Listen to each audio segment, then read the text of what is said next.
राधे राधे। तो आज मैं आप सभी को अपनी लाइफ की स्टोरी बताने वाली हूँ कि कैसे कान्हा मेरी ज़िंदगी में आए। सबसे पहले मैं आप सभी को माधव से मिलवा देती हूँ, जो सबसे पहले मेरे घर पे आए थे।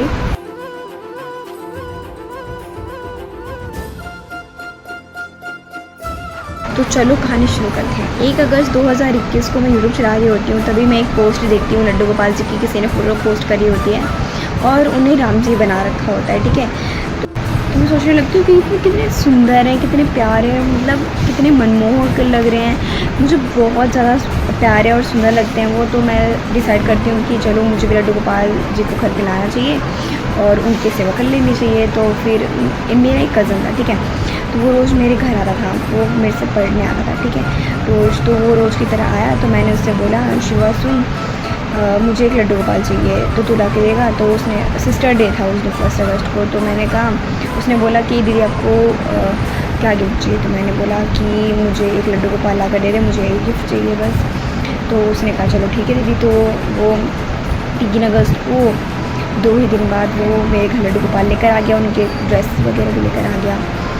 उसके लड्डू गोपाल के लाने से पहले मैंने मम्मी से पूछ कर परमिशन ली कि मम्मी हम लड्डू गोपाल को घर में रख सकते हैं। एक्चुअली उस वक्त ना मेरे पापा हॉस्पिटल में एडमिट थे, उनकी बहुत ज़्यादा तबीयत खराब थी, तो मम्मी भी हॉस्पिटल में ही थी। तो मैंने मम्मी से फ़ोन करके पूछा, तो मम्मी ने बोला कि नहीं, हम उनकी सेवा कठिन होती है तो हम नहीं कर पाएंगे। फिर मम्मी ने बोला चल आके बात करती हूँ मैं। फिर मम्मी कहने से पहले वो लड्डू गोपाल को लेकर आ चुका था, ठीक है। तो फिर मैंने शिवा से बोला कि एक प्रॉब्लम हो गई, अब तो मम्मी पापा घर पे आ गए, तो कैसे हम लड्डू गोपाल की सेवा करेंगे। उसके बाद फिर मैंने चुपके से लड्डू गोपाल को स्नान करवाया और उनका श्रृंगार करा। फिर मैंने मम्मी से बोला कि मम्मी क्या हम लड्डू गोपाल को घर में रखेंगे। तो मम्मी ने कहा कि नहीं, उनकी सेवा कठिन होती है तो हम कर नहीं पाएंगे। तो मैंने बोला कोई नहीं मम्मी, मैं उन्हें संभालूंगी, मैं उनकी सेवा कर लूँगी। तो मम्मी ने कहा नहीं, तो वापस शिवा को दे दे, तो वो अपने घर लेकर चला जाएगा।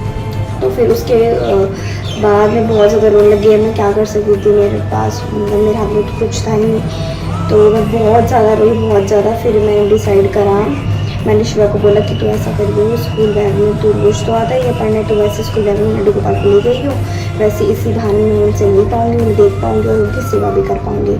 फिर रोज शिवा लड्डू गोपाल को अपने बैग में लाता और रख के उसके बाद मैं उनकी सेवा करती और रोज़ उनसे मिलती थी। 1-2 दिन ऐसे चलता रहा। फिर अचानक से एक दिन मैं स्टोव में लगा देती हूँ, तो मैं मिश्री का भोग लगाने के लिए मैं रसोई में गई और मैंने मिश्री वाला डब्बा खोला, और गलती से जब मैंने डब्बा खोल रही थी तो मेरे से मिश्री का डब्बा छूट गया। तो ज़मीन पे सारे जो भी मिश्री वगैरह पूरे बिखर गई। और तभी मम्मी आ गई, मम्मी ने बोला कि मिश्री कैसे फैल गई। मैंने कहा मम्मी गलती से फैल गई। तो मम्मी ने बोला आगे तुझे मिश्री का क्या काम आ गया। तो फिर मम्मी ने कहा कहीं तू खाना को तो वापस नहीं लेकर आ गई। तो मैंने कहा हाँ मैं खाना को लेकर आ गई। फिर मैंने कुछ दिन का बहाना मार लिया कि शिवा के जो घर वाले हैं वो कुछ दिन पे कहीं और गए हैं, तो इसलिए 2-4 दिन के लिए लड्डू गोपाल को वो मेरे पास लेकर गए कि ताकि मैं उनकी सेवा कर सकूँ। तो फिर मैंने कहा चलो ठीक है। फिर ऐसे ही कुछ 1 हफ्ता निकला लगभग। तो मैंने कहा कि शिवा कब आएगा लड्डू गोपाल को लेने के लिए। तो मैंने कहा कि मैं प्लीज़ क्या हम लड्डू गोपाल को रख सकते हैं। तो फिर मम्मी ने कहा नहीं हम नहीं रख सकते। मम्मी ने मुझे समझाने की कोशिश करी, पर मुझे था कि मुझे तो लड्डू गोपाल की सेवा ही करनी है। फिर क्या मैं बहुत ज़्यादा रोने लग गई थी और फिर मैं कान्हा जी से प्रे कर रही थी कि प्लीज़ किसी भी तरीके से मम्मी पापा को कन्विंस कर लूँ। मैं उस टाइम पे बहुत ज़्यादा रोने लग गई थी कि मुझे तो लड्डू गोपाल के पास ही रहना है। फिर क्या हुआ, फिर मम्मी पापा के स्वप्न में आके कान्हा जी ने दर्शन लिए, फिर नटखट लीलाएँ करी। उसके बाद फाइनली मम्मी पापा मान गए और तब से हम लड्डू गोपाल की सेवा करने लग गए। फिर अगले ही साल हमारे घर राधा रानी भी आ गई और बड़े लड्डू गोपाल मनमोहन भी आ गए। तो ये थी मेरी लाइफ की छोटी सी प्यारी सी अनफॉरगेटेबल स्टोरी, जो कि मुझे ज़िंदगी भर याद रहेगी। यहीं से मेरी लाइफ एकदम से चेंज हो गई थी। तो कैसी लगी आपको स्टोरी, कमेंट करके बताना। राधे राधे। हर सांस में तुम मेरे नटखट कान्हा, हे नंद के लाला, मेरी मन मंदिर में आन पधारो मेरे राधे श्याम। जब जब मैं तुम्हारा नाम लेती हूँ तब तब मेरा हृदय शांति से भर जाता है।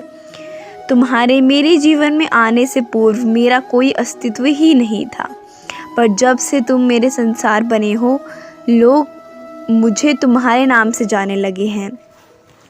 सब मुझे राधा कहने लगे हैं। जब तुम मेरे जीवन में नहीं थे सब कुछ अधूरा सा लगता था, पर जब से तुम आए हो हर चीज़ अपनेपन से भर गई है। मैं तुमसे अत्यंत प्रेम करती हूँ, बांसुरी की हर धुन में तुम्हें महसूस करती हूँ। यदि मुझे किसी पर अटूट विश्वास है तो वह केवल तुम हो मेरे गिरधारी गोपाल, मेरे मनमोहन। बस इतना जान लो तुम, मेरी हर श्वास में केवल तुम ही समाये हो। प्राण मेरे तुम ही में वास करते हैं।